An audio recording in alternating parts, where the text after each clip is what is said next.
좀 많이 들어왔니? 11조 해라. 네, 오늘 말씀은 고핫 자손의 임무에 대해서 살펴보고자 합니다. 핸드폰 하시는 분들 핸드폰 하지 마시고 집중해서 말씀 들으세요. 자, 레위인들에게는 몇 계파가 있습니까? 누구 계파가 있습니까? 게르손, 무라리, 고핫 세 계파가 있습니다. 그래서 게르손 계파는 성막 포장들을 담당했고, 무라리 계통은 성막 널판이나 기둥들을 담당했습니다.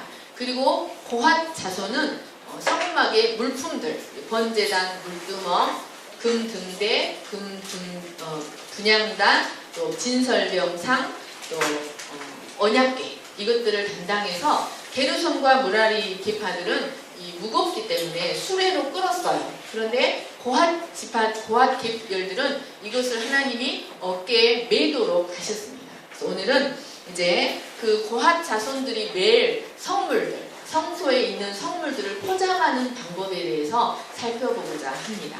그런데 여러분, 이 안에 놀라운 비밀이 담겨 있습니다. 성경은 하나도 헛되이 기록된 것이 없습니다. 그런데 성경은 이것은 사람의 지혜로 공교히 만든 것이 아닙니다. 하나님은 성막을 짓는 것에서부터 이 레위인들이 그것을 이동하는 방법까지 모두 하나님이 말씀하셨습니다. 우리는 하나님이 왜 그렇게 말씀하셨는가를 살펴보아야 할 필요가 있습니다. 이것은 왜 이렇게 포장하라고 하시고 이것은 왜 그렇게 포장하라고 하셨는가? 거기에는 무슨 뜻이 있는가? 우리는 하나님께 물어봐야 될 이유가 있습니다. 이 시간 이 말씀을 통해서 저와 여러분이 함께 동일한 은혜를 받으시기를 간절히 축원합니다. 4절에서 6절 같이 읽겠습니다. 시작. 고핫 자손이 회막안의 지성물에 대하여 할 일은 이러하니라. 진영이 전진할 때 아론과 그의 아들들이 들어가서 칸 막는 휘장을 걷어 증거궤를 덮고 그 위를 해달의 가죽으로 덮고 그 위에 순청색 보자기를 덮은 후에 그 채를 꿰고, 여러분, 이스라엘 자손이 행진을 하려면 성막을 이제 접어야 합니다. 그런데 그 성막을 접을 때 성소의 기구들은 제사장들이 먼저 성소에 들어가서 그 성소의 기구들을 포장을 해야 합니다. 그 고핫 자손들은 그것을 운반만 할 뿐 들어가서 그것을 정리하거나 보거나 만질 수 없습니다. 만약에 고핫 자손들이 그것을 만지거나 보게 되면 하나님은 반드시 죽을 것이라고 말씀하셨습니다. 왜 하나님께서 고핫 자손들이 그것을 운반만 할 뿐 그것에 접촉하거나 보지 못하게 하셨는지 오늘 우리가 배울 수 있기를 축원합니다. 가장 먼저 제사장들은 칸 막는 휘장을 걷습니다. 지성소 휘장을 걷는다는 말씀입니다. 그 휘장을 걷어서 증거궤 위를 덮습니다. 그리고 그 위를 해달의 가죽으로 한 번 더 덮고 또 그 위를 순청색 보자기로 덮습니다. 말했는데 대신 칸 막는 휘장은 성소와 지성소를 구분시키는 휘장입니다. 여기에는 그룹들이 수놓아져 있습니다. 이는 마치 무엇과 같냐면 에덴 동산에 아담이 범죄하였을 때 그 에덴 동산에 이제 범죄한 아담이 함부로 들어가서 죽지 못하도록 하기 위하여 에덴 동산을 두루 도는 불칼이 이제 그 에덴 동산을 이렇게 지키게 하셨습니다. 이와 같이 이러한 모습과 같이 지성소에는 하나님의 영광이 임재해 있습니다. 그래서 그곳에 사람이 함부로 들어가게 되면 죽음을 당합니다. 그래서 사람이 죽음을 당하지 못하도록 하기 위해서 지성소 휘장에 그룹을 새겨놓는데, 이 지성소에는 오직 1년에 한 번 대속죄일에 자신을 거룩하게 구별시킨 대제사장만이 1년에 한 번 그곳에 들어가서 하나님을 만날 수 있었습니다. 그런데 이 지성소의 휘장을 거둔다는 것은 그 지성소 안에 임재해 있던 하나님의 영광이 이제 지성소에서 떠나 어디로 갔다? 이스라엘 진영의 맨 앞으로 옮겼다는 것을 의미합니다. 그래서 이제 그 지성소 휘장을 거둬도 제사장들이 죽지 않습니다. 그 지성소에 그 증거궤, 증거계 저기 보이시죠? 이제 위에 이렇게 천사들이 이렇게 날개를 덮고 있고 그 밑에가 법궤예요. 이 안에 무엇이 들어있냐면 십계명 두 돌판이 들어있어요. 그리고 그 위에 뚜껑이 속죄소라고 그래요. 속죄소라고도 하고 시은좌, 하나님께서 은혜를 베푸시는 보좌 이런 뜻이에요. 속죄소라고도 하고 시은자라고도 하는데 그곳에서 이제 대제사장이 이제 그곳에서 이렇게 피를 뿌리고 하나님께 기도하면 하나님이 그곳에서 이렇게 만나주시고 응답하셔요. 근데 그 위에 속죄소 위에 이렇게 구름 기둥이 하나님의 영광으로 일제히 있었는데 이제 성막이 이동할 때 그 구름 기둥이 진영 맨 앞으로 옮겨갑니다. 그래서 이제 제사장들이 안전하게 그 휘장을 거둘 수가 있었습니다. 그래서 그 휘장을 거두어서 이제 그 언약궤를 덮습니다. 이 휘장은 예수님께서 십자가에서 이 휘장의 두께가 이제 말이 양쪽에서 두께가 약 10cm예요. 그래서 말이 양쪽에서 찢어도 잡아당겨도 찢어지지 않을 정도로 두꺼운 휘장이에요. 그런데 이 휘장이 위에서부터 아래로 쫙 어떻게 언제 찢어졌냐면 예수님께서 십자가에서 돌아가실 때 그때 위에서부터 아래로 쫙 찢어져서 이제 그리스도를 통해서 죄인들이 하나님께 나아갈 수 있는 새롭고 산 길이 열렸다는 것을 의미하였습니다. 이 증거궤는 하나님의 임재를 상징하는 성물입니다. 그래서 언약궤 또는 법궤라고도 하고 성소에서 가장 중요한 성물로 성막의 가장 깊은 곳에 들어있습니다.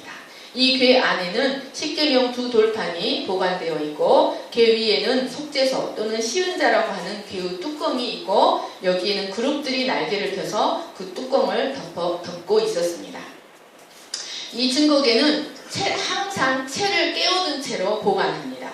그래서 운반할 때는 가장 먼저 지성소의 휘장으로 덮고 그 다음에 해달의 가죽으로 덮고 마지막에 순청색 보자기로 이렇게 덮어서 고앗 자손이 어깨에 메고 운반하였습니다. 이 보자기들에는 매우 중요한 영적 의미들이 담겨 있습니다. 잠깐만요.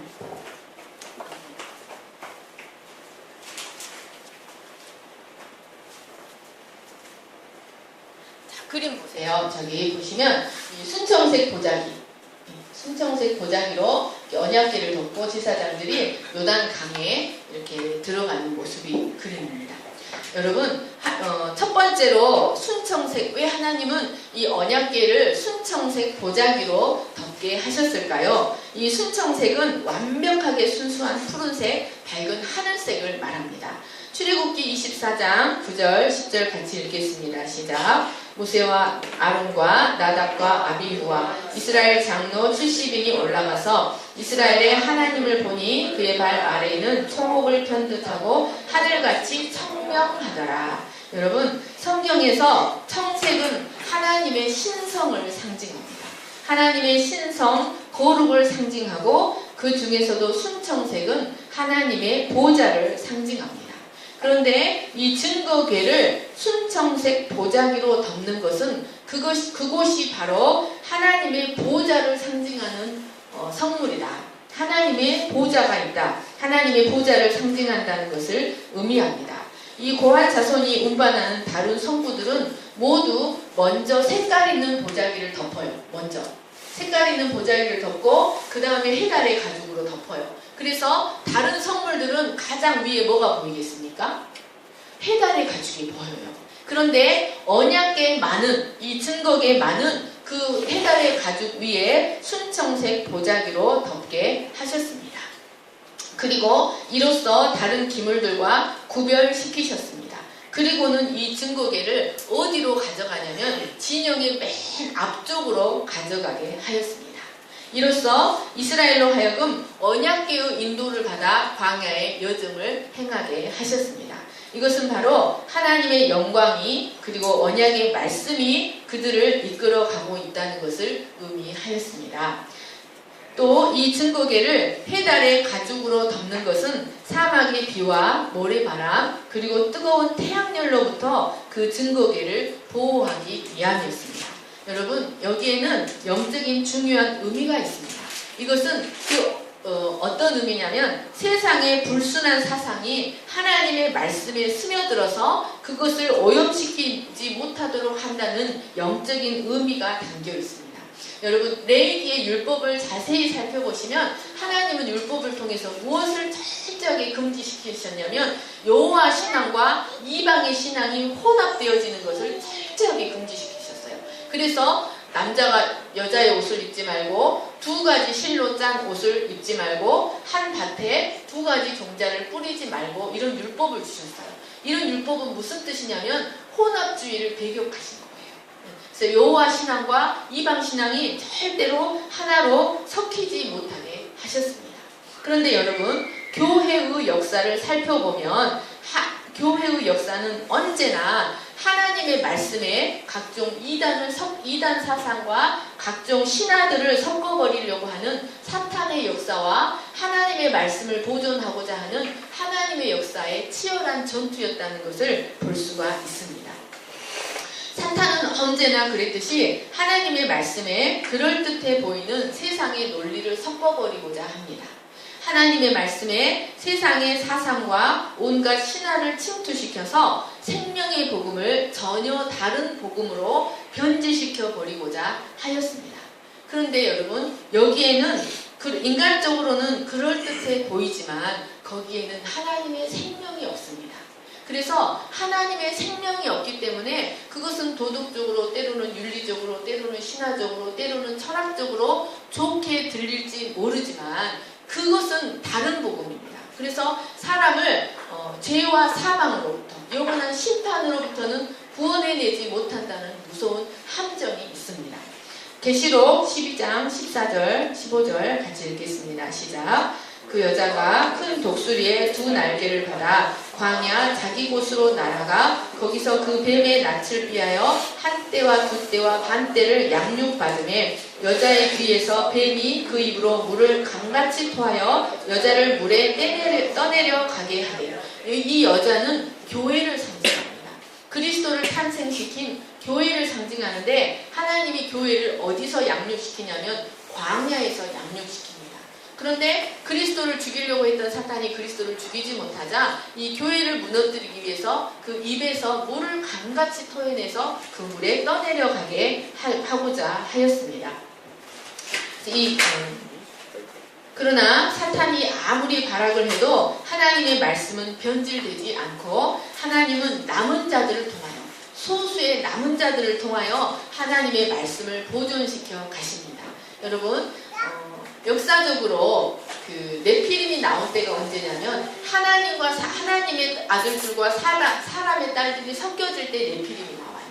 그래서 여러분 사람의 사상이 섞여진 말씀은 사람이 듣기에 좋아요. 그것들은 네피림을 만들어요. 거대한 바벨탑과 같은 네피림과 같은 교회를 만들어내요. 그러나 그 네피림 하나님의 말씀과 사람의 사상이 섞인 그것이 만들어낸 다른 복음이 만들어낸 교회는 세상을 바꾸지를 못해요.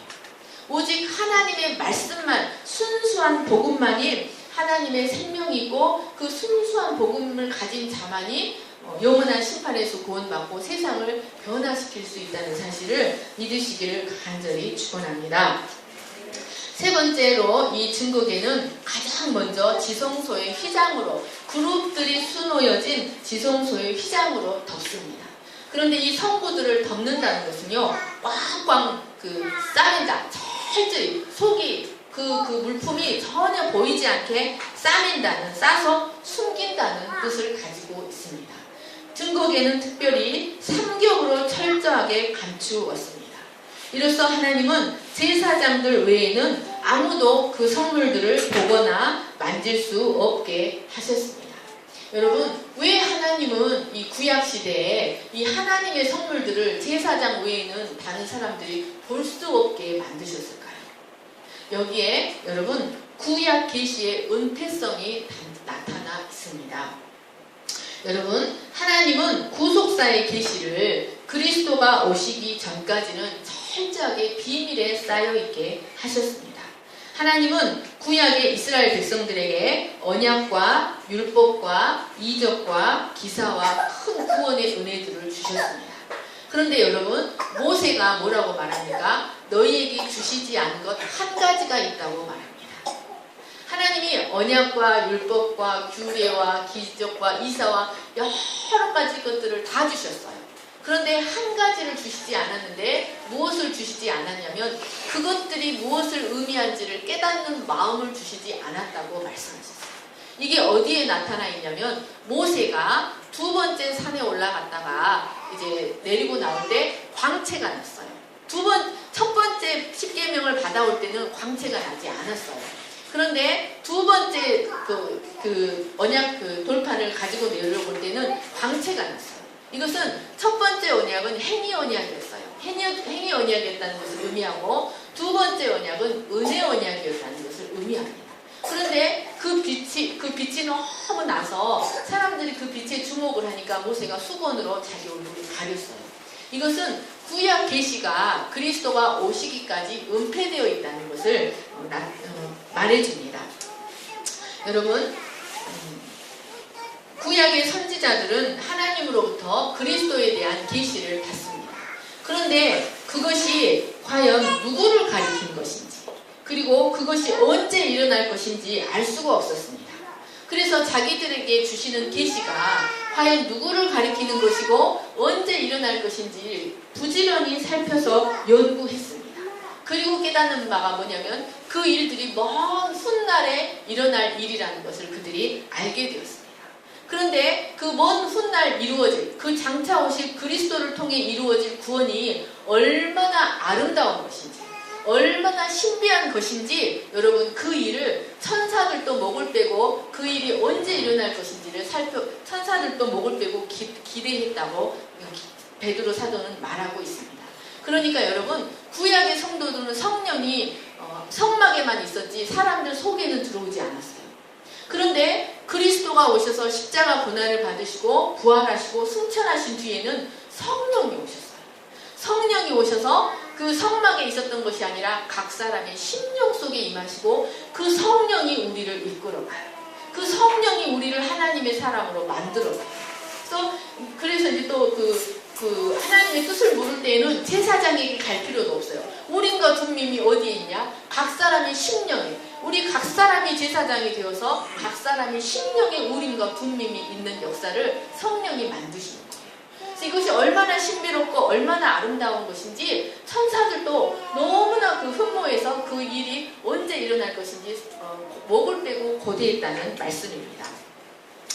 자, 베드로전서 1장 10절부터 쭉 읽겠습니다. 시작. 이 구원에 대하여는 너희에게 임할 은혜를 애원하던 선지자들이 연구하고 부지런히 살펴서 자기 속에 계신 그리스도의 영이 그 받으실 고난과 후에 받으실 영광을 미리 증언하여 누구를 또한 어떠한 때를 지시하는지 상고하니라. 이 섬긴 바가 자기를 위한 것이 아니요 너희를 위한 것임이 계시로 알게 되었으니 이것은 하늘로부터 보내신 성령을 힘입어 복음을 전하는 자들로 이제 너희에게 알린 것이요 천사들도 살펴보기 원하는 것이니라. 이 비밀은 만대와 만세로부터 감추어졌던 것인데 이제는 그의 성도들에게 나타났고 하나님이 그들로 하여금 이 비밀의 영광이 이방인 가운데 얼마나 풍성한지를 알게 하려 하심이라. 이 비밀은 너희 안에 계신 그리스도니 곧 영광의 소망이니라.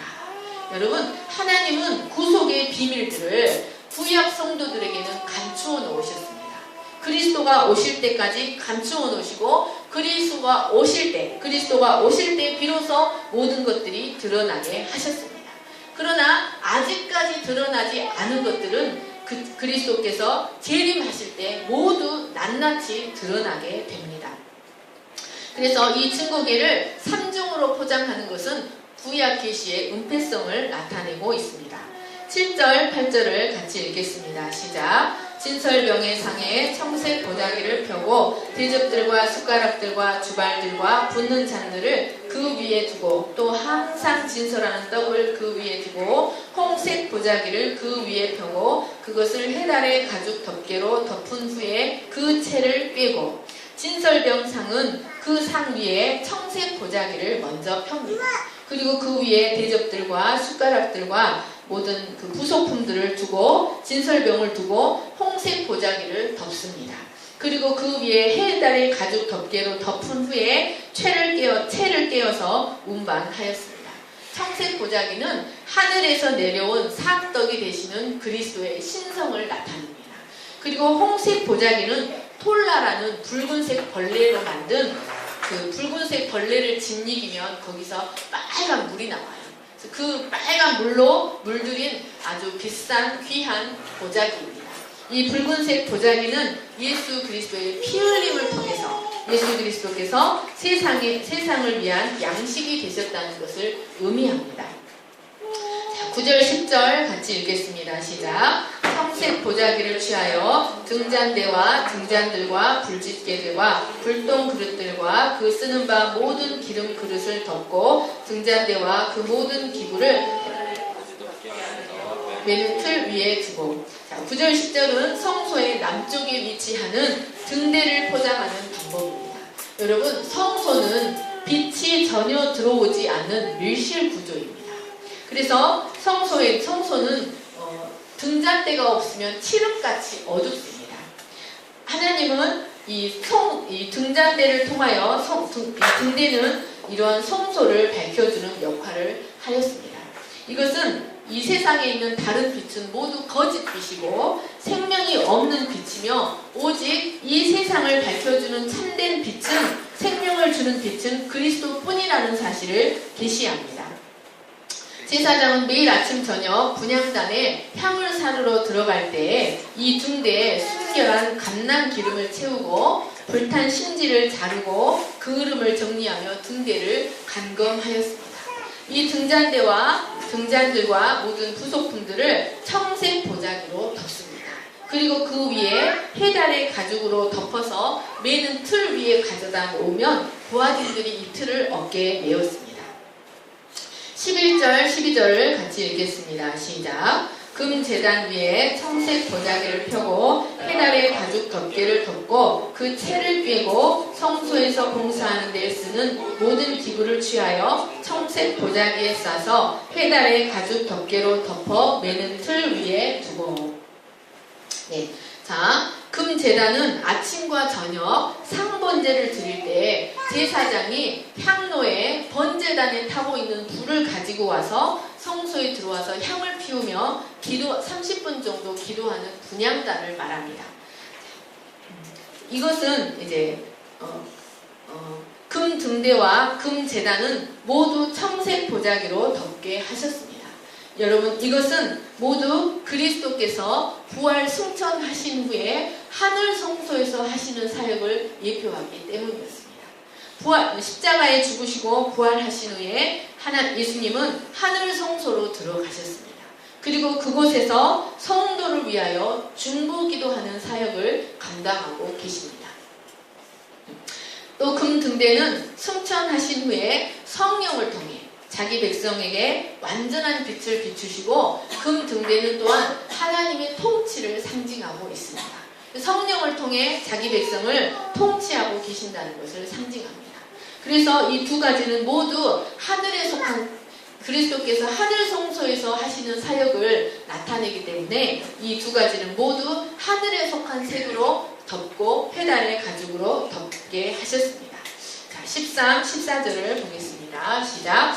제단의 재를 버리고 그 제단 위에 자색 보자기를 펴고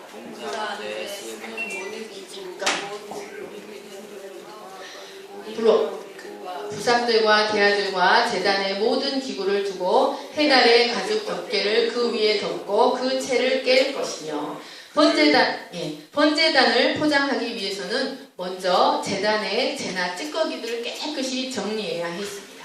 그리고 그 위에 자색 보자기를 펼쳤습니다. 그리고 그 위에다가 번제단의 부속품들을 다 올려놓은 후에 그 위에 해달의 가죽 덮개를 덮어서 채를 깨어서 운반했습니다. 여러분, 왜 번제단은 자색 보자기를 덮게 하셨을까요? 자색은 왕의 권위를 상징합니다. 왕의 영광, 왕의 위엄, 왕의 고결함, 왕의 부요함을 상징합니다. 그런데 번제단을 왜 하필이면 번제단에 자색 보자기를 덮게 하셨을까요? 이것은 그리스도께서 어떻게 해서 만왕의 왕이 되시고 어떻게 해서 만주의 주가 되셨는가를 나타냅니다. 예수님께서 만왕의 왕이 되시고 만주의 주가 된 것은 바로 번제단의 희생 때문입니다. 예수님께서 십자가에서 죄와 죽음의 문제를 해결하기 위해 십자가에 죽으셨기 때문에 우리의 왕이 되시고 우리의 주가 되실 수 있었습니다. 그러니까 여러분, 인간의 가장 절실한 필요를 예수님께서 채우셨기 때문에 우리의 왕이 되실 수 있었던 것입니다. 인간의 가장 절실한 필요는 뭐냐면 여러분, 죄와 죽음의 문제를 해결하는 거예요. 그래야만 우리의 왕이 되실 수가 있습니다. 우리의 죄 문제를 해결하시고 죽음의 문제, 영원한 심판의 문제를 십자가에서 해결하심으로 말미암아 우리의 왕이 되시고 우리를 통치하실 수 있는 분이 되셨습니다. 그리고 우리도 왕이 될 수 있는 비결이 여기에 나타나 있습니다. 우리도 여러분, 우리의 정과 욕을 십자가에 못 박을 때, 우리의 정과 욕을 십자가에 못 박을 때 우리가 왕노릇 할 수 있다는 것을 기억하시기를 간절히 축원합니다. 15절에서 20절 같이 읽겠습니다. 시작. 진영을 떠날 때 아론과 그의 아들들이 성소와 성소의 모든 기구 덮는 일을 마치거든 고앗 자손들이 와서 맬 것이니라. 그러나 성물은 만지지 말라. 그들이 죽으리라. 회막 물건 중에서 이것들은 고앗 자손이 맬 것이며 여호와께서 또 모세와 아론에게 말씀하여 이르시되 너희는 고앗 족속의 지파를 레위인 중에서 끊어지게 하지 말지니 그들이 지성물에 접근할 때에 그들의 생명을 보존하고 죽지 않게 하기 위하여 이같이 하라. 아론과 그의 아들들이 들어가서 각 사람에게 그가 할 일과 그가 맬 것을 지휘하게 할지니라. 그들은 잠시라도 들어가서 성소를 보지 말라. 그들이 죽으리라. 아멘. 여러분, 성막이 이동되기 위해서 먼저 제사장들이 성소에 들어가서 성막 안의 성물들을 하나님이 지시하신 방법대로 포장해야 했습니다. 여러분, 이 일이 맞춰지기 전까지는 고앗 자손은 절대로 성소에 들어갈 수가 없었습니다. 오직 바깥에서 대기하고 있다가 포장이 다 맞춰진 후에야 제사장들의 인솔하에 성소에 들어가서 그 성물들을 어깨에 메고 운반할 수 있었습니다.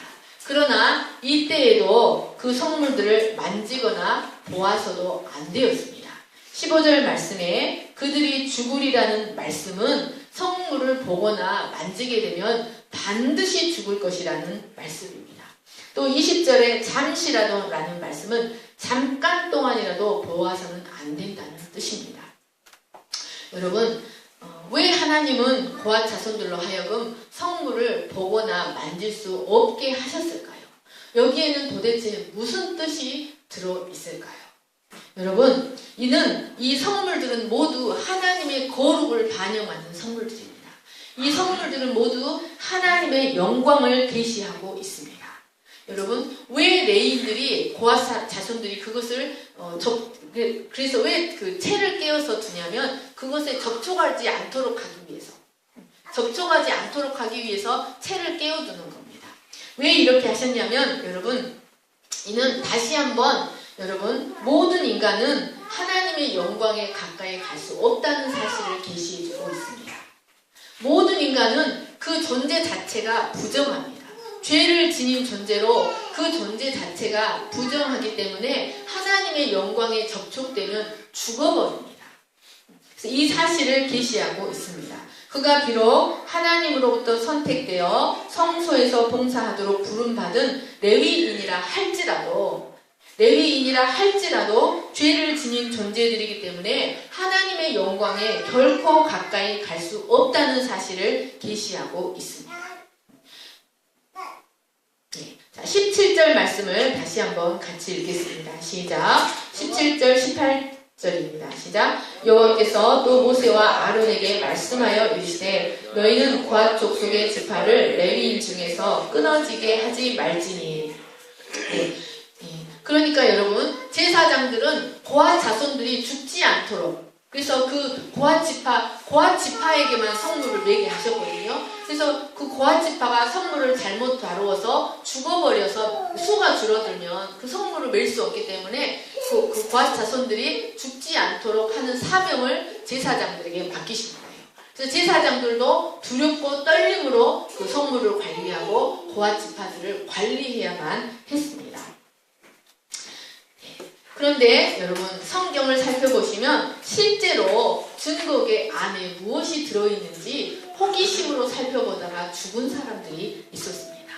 엘리 제사장 시대에 이스라엘이 블레셋 군대와 싸울 때 엘리 제사장의 두 아들 홈리와 비느하스가 이 언약궤를 메고 전쟁에 나갔습니다. 그랬다가 블레셋 군대에게 대패하고 이 언약궤도 빼앗기고 맙니다. 승리에 도취한 블레셋 사람들은 이 언약궤를 자기들의 신인 다곤 신전에 이 언약궤를 가져다 두었습니다. 그런데 그 다음날 아침 보니까 이 다곤 우상이 언약궤 앞에 엎드려져 있습니다. 언약궤 앞에 엎드려져 있고 팔도 부러져 있고 다리도 부러져 있었습니다. 그 다음날도 마찬가지였어요. 그리고는 이 언약궤가 있는 도시마다 큰 재앙이 일어나기 시작했어요. 그래서 이제 이 도시에서 재앙이 일어나면 이쪽으로 옮기고 계속 옮기는 곳마다 재앙이 일어났어요. 그래서 이 블레셋 사람들은 이제 그 언약궤를 위해서 제사를 드리고 이 언약궤를 이스라엘에게 다시 돌려줘요. 돌려줄 때 수레에 실어서 이제 베세메스로 새끼를 낳고 젖먹이는 암소, 한 번도 멍에 메어보지 아니한 젖먹이는 암소에게 그 암소가 끄는 수레에 이 언약궤를 실어서 이스라엘로 돌아가게 해요. 그런데 그 암소가 울면서 그 암소가 얼마나 고집스러운지 아세요? 옛날 다큐멘터리 보니까요. 암소가 얼마나 고집스러운지 절대 안 가요. 새끼가 저쪽에서 막 울어요. 엄마 하고 하면요. 절대 그 암소가 일하러 가지 않아요. 그런데 이 젖먹이는 암소, 한 번도 멍에 메어보지 아니한 젖먹이는 암소로 하여금 그 수레를 싣게 한 거예요. 그러니까 그 젖먹이는 암소가 언약궤를 싣고 어떻게 갑니까? 하면서 눈물을 흘리면서 이스라엘 지경으로 들어간 거예요. 그런데 이제 언약궤가 돌아오니까 이 이스라엘 사람들은 언약궤에 대한 그런 우상적인 신앙이 있었어요. 언약궤만 들고 가면 우리가 이긴다는 거예요. 근데 그 언약궤가 7개월 만에 다시 돌아오니까 언약궤가 돌아온다. 베세메스 사람들이 그렇게 하다가 이 언약궤에 뭐가 들어있는가 하고 이렇게 들여다보다가 70명이 죽어버린 거예요. 자, 사무엘상 기록에는 57,000명이라는 기록도 있고 어떤 기록에는 70명이라는 기록도 있습니다. 자, 사무엘상 6장 같이 읽겠습니다. 시작. 베세메스 사람들이 여호와의 길을 들여다본 까닭에 그들을 치사 57,000명을 죽이신지라 여호와께서 백성을 쳐서 크게 살육하셨으므로 백성이 슬피 울었더라. 베세메스 사람들이 이르되 거룩하신 하나님 여호와 앞에 누가 능히 서리요 그를 우리에게서 누구에게로 올라가시게 할까 하고. 여러분, 거룩하신 하나님 여호와 앞에 누가 능히 서리요. 여러분, 죄를 지닌 인간들은 하나님의 영광에 접촉하면 바로 죽습니다. 그래서 죄를 깨어서 그 성물에 접촉하지 못하게 하신 것은 하나님의 은혜입니다. 그런데 여러분, 뿐만 아니라 이제 이 증거궤를 어디다 맡겨놓냐면 제사장 아비나답의 집에 맡겨놔요. 그런데 아비나답의